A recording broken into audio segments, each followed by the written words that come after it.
Hola, ¿qué tal? Soy Leslie Lindsay Álvarez Echaíz, médico residente del segundo año de otorrinolaringología del Hospital Alberto Sabogal Sologuro. En esta oportunidad les voy a exponer sobre lo que es la epistaxis. Bueno, la epistaxis es una condición que corresponde al sangrado nasal y o de la nasofaringe. Esta condición es una de las emergencias otorrinolaringológicas más frecuentes. Se estima que es aproximadamente el 60% de nuestras emergencias. Primero hacer un recuento anatómico de lo que es la irrigación o vascularización de las fosas nasales. Dentro de esto vamos a recordar que la carótida interna va a vascularizar lo que es la parte superior del tabique de las paredes externas a través de lo que son las arterias etmoidales. La carótida externa va a vascularizar lo que es la parte inferior del tabique y los cornetes a través de lo que son las arterias palatinas y las esfenopalatinas. En cuanto al área de Kieselbach, esta se encuentra en la porción anteroinferior del tabique y corresponde al 90% de las epistaxis. Esta área es un área importante ya que va a comunicar los sistemas carotídeos tanto internos como externos, produciendo o pudiendo conllevar a hemorragias nasales o epistaxis anteriores masivas muy importantes. En cuanto a las epistaxis posteriores, se originan a nivel de lo que son las ramas de las arterias esfenopalatinas. En cuanto a la clasificación de la epistaxis, esta se va a dar en dos tipos, la anterior y la posterior. La anterior va a generarse en lo que es el plexo de Kieselbach principalmente, y la posterior se va a originar en la cavidad nasal posterior o nasofaringe, en la cual la sangre va a fluir hacia la faringe a través de las coanas, presentando un control muy problemático. En cuanto a las causas, vamos a tener las causas locales, dentro de las cuales la más importante son los microtraumatismos, como el hurgado o rascado de las fosas nasales, los traumatismos, cuerpos extraños, tumores. También encontramos la causa idiopática, el resfriado común, la rinitis y factores ambientales como la sequedad ambiental, la humedad y la altura. También tenemos lo que son las causas sistémicas, dentro de estos el fármaco como abuso de descongestionantes, toma de aspirina y anticoagulantes como la warfarina. Algunas enfermedades cardiovasculares importantes como la hipertensión arterial, enfermedades hematológicas, endocrinas, renales, entre otras. Dentro de las causas que van a producir específicamente una epistaxis anterior tenemos el resecamiento de la mucosa nasal, alergias nasales, abuso de descongestionantes nasales y traumatismos nasales. En cuanto a las causas que producen una epistaxis posterior, vamos a encontrar que una de las principales es la hipertensión arterial, las coagulopatías y la enfermedad de Rendu-Osler-Weber. En cuanto ya a lo que es el manejo, vamos a tener las normas generales. Dentro de esto, lo primero que debemos de hacer es tranquilizar al paciente, colocar al paciente con la cabeza inclinada hacia adelante y abajo para evitar así la dilución de los restos hemáticos.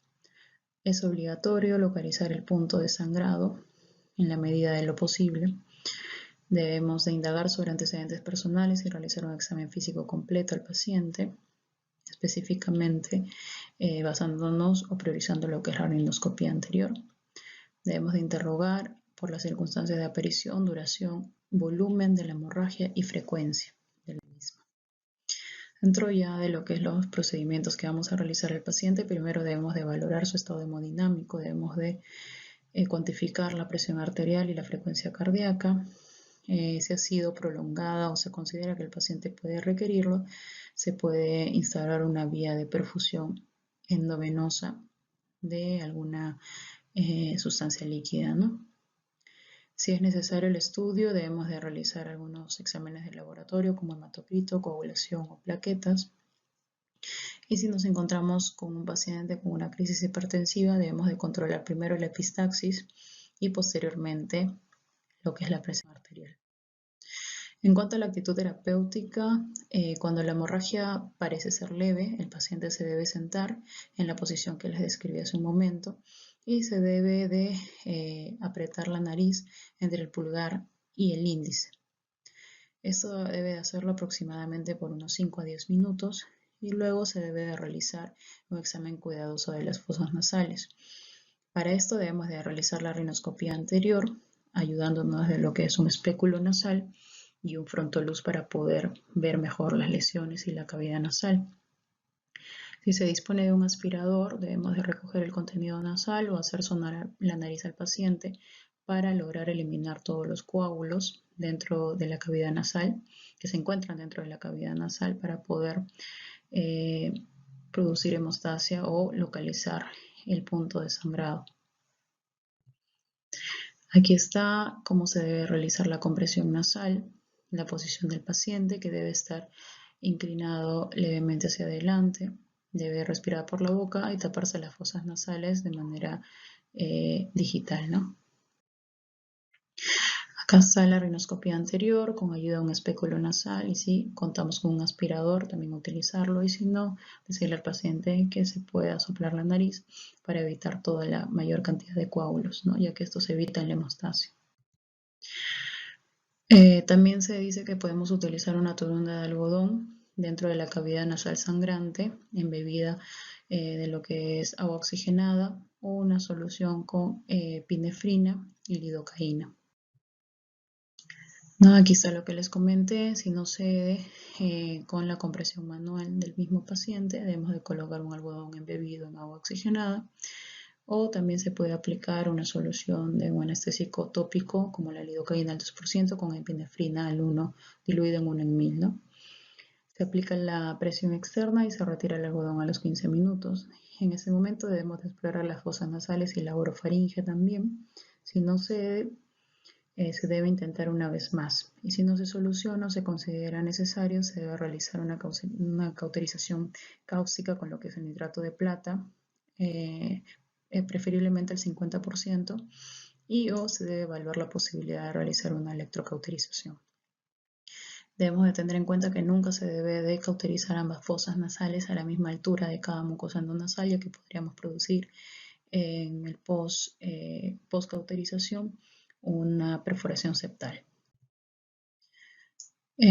Cauterizar el punto sangrante aunque la hemorragia se haya cortado, ¿no? Eso debemos de tener en cuenta. Si a pesar de las medidas anteriores no se logra la hemostasia o el paro del sangrado, se debe realizar un taponamiento anterior.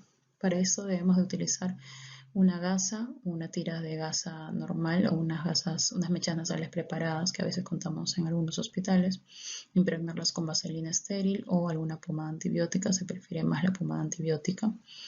Se debe dejar un cabo de gasa colgado en el exterior de la fosa nasal, la cual lo vamos a sujetar con la mano izquierda, y con la otra mano vamos a utilizar una pinza tipo bayoneta para poder introducir la mecha nasal.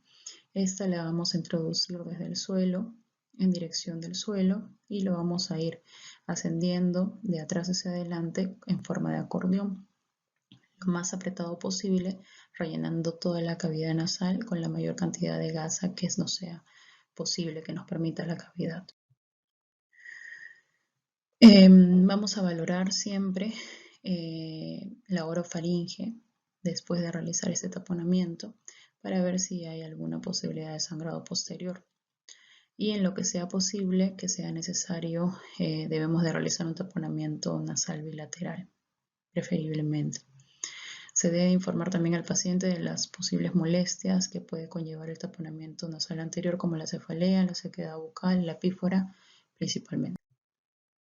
Aquí tenemos una imagen cómo se realiza el taponamiento, ayudados de lo que es un espéculo nasal y una bayoneta. Primero hacia lo que es el piso y luego regresando de atrás hacia adelante hacia el techo de la cavidad nasal en forma de acordeón, como vemos en esta imagen. En cuanto a los cuidados del taponamiento nasal, esta se debe retirar de forma ambulatoria en 48 horas. En algunos pacientes anticoagulados se puede dejar por más tiempo, de 4 a 7 días. Todo taponamiento va a requerir una cobertura antibiótica. En este caso vamos a utilizar amoxicilina o ácido clavulánico o eritromicina, o también podría ser clotrimazol. También debemos utilizar lo que es la analgesia, como el paracetamol, y alguna medicación de alguna patología del fondo de nuestros pacientes. Si vemos algún tipo de sangrado nasal persistente por orofaringe, debemos de utilizar ya un taponamiento nasal posterior, el cual preferiblemente nosotros los especialistas utilizamos lo que es una gasa vaselinada para esto. la cual puede tener unas dimensiones de 7.5 por 90 centímetros, lo cual lo vamos a enrollar en una forma cilíndrica. Vamos a atar una cinta en el centro de la misma o cinta umbilical, dejando los extremos largos para poder realizar el taponamiento. Esta gasa también debe ser embebida por una pomada antibiótica. La inserción, para esto vamos a utilizar unos catéteres flexibles, los cuales lo vamos a introducir por ambas fosas nasales, tirando de la punta desde la faringe para sacarla por la boca. Al sacarla por la boca vamos a atar esos extremos a lo que son estos cabos largos que dejamos de cinta para poder sujetarlos. Una vez que estos están sujetos, vamos a proceder a extraer estos catéteres por las fosas nasales, haciendo que esta gasa enrollada vaselinada ingrese a lo que es el cabo por la boca, ¿no? Vamos a tirar suavemente el catéter para llevar hacia adelante el velo del palatino y así facilitar el paso del taponamiento, ¿no? Debemos de tirar del tapón hacia la parte posterior de la fosa nasal, empujándolo a través del paladar blando, es decir, a través de la boca. Para esto vamos a utilizar los dedos, ¿no? Esta inserción del taponamiento posterior, necesita un taponamiento anterior para poder fijar el mismo. Esto se debe hacer con una tracción previa del taponamiento posterior, es decir, debemos de extraer o debemos de traccionar el taponamiento posterior y una vez traccionado, recién realizar el taponamiento anterior para poder fijar este taponamiento posterior. Debe de también tener una cobertura antibiótica y se debe retirar después de 3 a 5 días mínimo. Aquí está más o menos como les mencioné. Acá se ve cómo se encuentra o se va a realizar una tracción del cordón umbilical hacia adelante, es decir, el cordón central hacia adelante, dejando el otro cordón o el otro extremo hacia la boca para poder retirarlo posteriormente el tapón. Aquí vemos cómo se queda en el K1, que es donde queremos controlar el sangrado. Después debemos de realizar un taponamiento anterior para poder fijar bien este taponamiento posterior. Y al final vamos a anudar un rollo a nivel de lo que es la columela para poder fijar ambos cabos de lo que es el taponamiento posterior, ¿no? Para evitar que éste pueda dirigirse o caerse hacia lo que es la faringe, ¿no? También podemos tener algunos cuadros de epistaxis recidivantes. Si se produce la hemorragia recidivante, podemos volver a taponear al paciente. Y en este caso ya necesita una valoración por el especialista en el departamento de otorrinolaringología para procedimientos más especializados como puede ser la embolización arterial o ligadura de alguna arteria quirúrgicamente, ¿no? Entre otros procedimientos. Aquí tenemos un fluxograma interesante en el cual se va a catalogar o se va a dividir en 3 niveles de atención. El primero es un nivel de cuidados primarios o de un médico de emergencia. El segundo es un nivel ya dado por un especialista en otorrinolaringología. Y el tercero es un nivel ya dado en un departamento de otorrinolaringología.